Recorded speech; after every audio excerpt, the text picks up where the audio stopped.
you feel for how you're going to handle? It's always a competition. How about right now tonight? That's what I've said for months, I feel like. Years, yeah. That's about regardless of whether you want to tell us. We have a plan. Yep, we have a plan. Sean responded, I mean, you kind of, With Sean? Ryan, still on, because, we talked about his conditioning, and when we talked to him, he's like, yeah, he's right, I gotta get in better condition. I'll tell you what, that he is one accountable guy. Anytime you say something to him, he always takes accountability, and I think that's an important part of this. You got to know yourself, and you got to know what you're good at and where you can improve. And to his credit, he always takes accountability, and he's putting action behind it. I do think he's in a much better position than he ever has been. So I'm excited to see what he does this year. Are you spreading anything out, in terms of introducing game plan or anything? Like, can we do anything in Brazil other than just a simple one? No, we're gonna get our whole plan in, and then we have a plan for when we get there in terms of what we're gonna do. But our plan will be in by the time we get on the plane. Not to say that it's just like anything. Week one, I think you might have some ideas for potential adjustments that you're gonna kind of hold back, and then in game potentially. I just don't want to bog the guys down with too many thoughts. So I think once the plan's in, and then you just got to be ready as a coach to make adjustments. And it's not going to be anything crazy that we've never done before. And I would expect the same from Philly. I know Matt Klein is there, and maybe a few others. Have they said anything, or have you gotten any word just about the air quality down there, and if that's... Right now, no idea.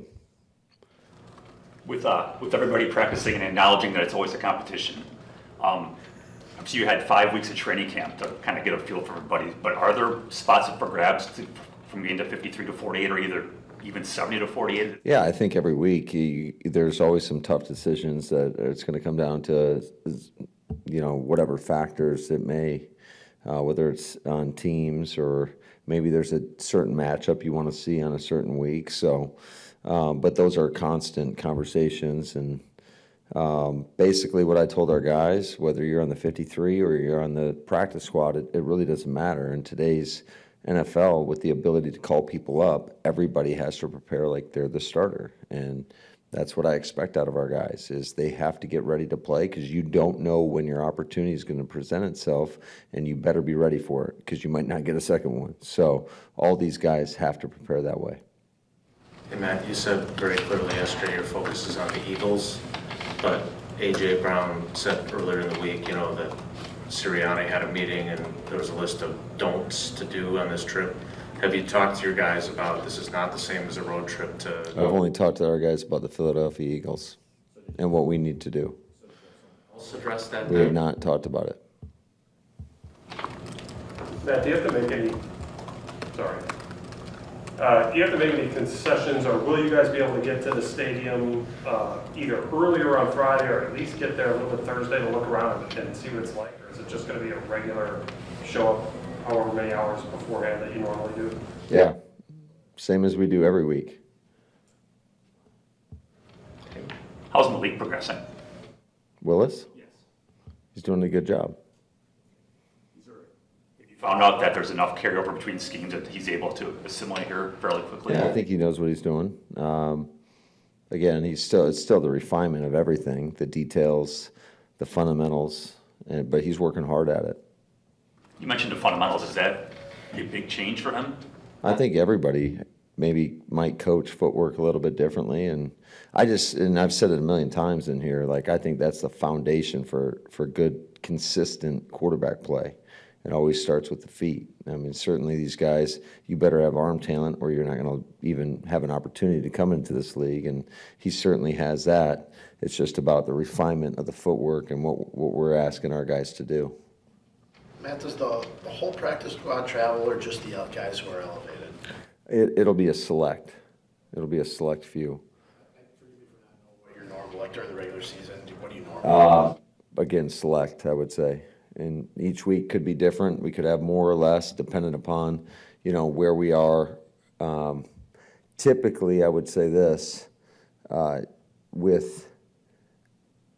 it depends when you're playing, quite frankly, because with us playing a Friday game or a Monday game, that's a little bit different than when you're playing on a weekend, on a Sunday. So, because you got to declare those guys prior to leaving on a regular road trip. We got to do that on Saturday if we're going to call them up for a Sunday game. Right? When you're playing on Friday or Monday, you can do it the day of the game, and then you're off and running. Matt, they got a rookie who'll probably start at corner, and you have some rookies who are probably going to play in the secondary. Has anything changed in how these guys can compete at that position? You know, is it that they're being forced into these positions, or do you think that guys are coming in more prepared to be able to play?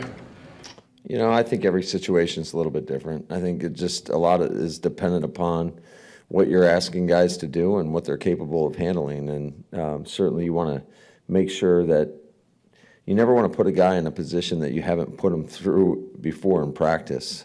So I think that's important.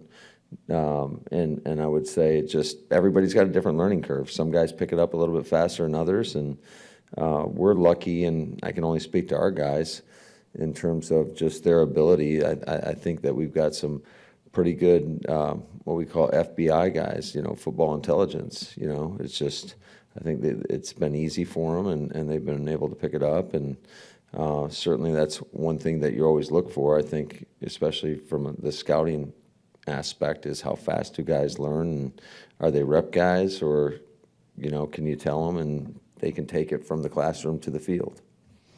Hey, Matt, you didn't have Christian for the opener last year, right? If I remember correctly. Watson? Yeah, I don't believe so. Using last names, I'm not very good today. So how different is it to have him having gotten through training camp healthy, and what does that do for your offense to actually be able to hit the ground running with him? Yeah, I think, I mean, we all have seen how explosive and dynamic he is as a playmaker, whether we're handing off a jet sweep like we did a couple years ago in Chicago, or, you know, in the passing game, making great catches. So he is an important part of what we do. He's a big, physical, fast guy, and not many of those guys exist. So we certainly are a better offense when he's at full strength.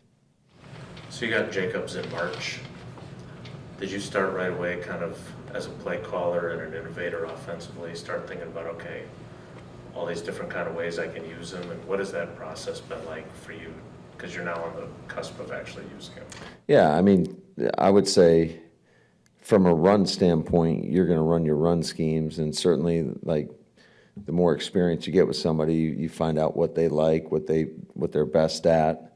But I would say definitely from a pass standpoint, how you can utilize them in the passing game, whether some guys are check down guys, some guys are creative route runners. And I think you just got to go through the process and throw some stuff at him and see how he does with it. And it'll be an interesting year to see what he can do. More, please. Is that too close to game plan to ask if he's turned out to be both those things? Yes. You know, Lane Johnson's been around forever, and everybody knows how good he is. But what about on the other side, Jordan Mailata? What's been your impression of that kid? I think he's one of the best in the game. I think he's really good. Certainly, he's just big and athletic. And I think Philly, over the course of the years, especially the last handful of years, 5 years or so, have had one of the best offensive lines in the game of football. And I know they obviously losing Kelce is that's a tough guy to replace, but you know, they had 5 guys that can start at most teams, so it's going to be a good challenge for our